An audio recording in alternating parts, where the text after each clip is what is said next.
welcome back to Zoller's Tip of the Week.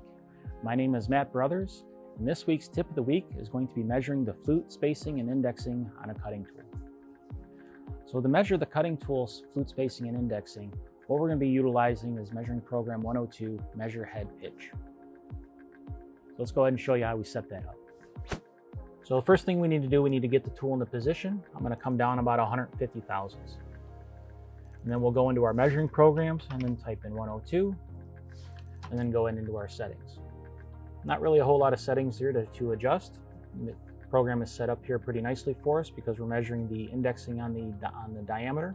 So we can utilize as our cutting shape 57 that is set up for the OD, and it's already going to focus in on the cutting edge with our linear external focus. Definitely like the linear external focus, especially if you're doing the spacing, no matter if it's equally indexed or unequally indexed tool. The only thing that we're only going to do here is just tell it how many cutting edges that we're going to need to put on. So in this case here, we have a 4 flute end mill, so we'll go ahead and tell it 4 flutes. And if we wanted to, we can go ahead and type in our nominal with our nominal values of the spacing with our upper and lower tolerances. So let's go ahead and measure. So as it's going to be measuring, you're going to see on the middle part of the screen here, it's going to give you a live update as far as what the results are. Your absolute measurements, your relative spacing between the flutes, and also the distances as well.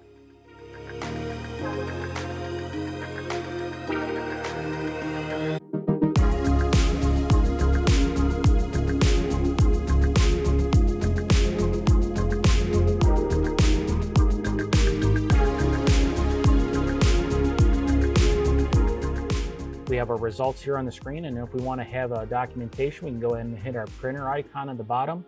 And now I see exactly what every single cutting edge result is in a nice PDF report that can be printed or saved into a particular location.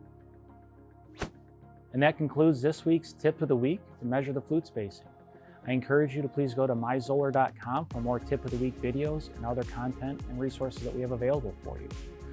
Please follow us on social media, and we'll see you next time.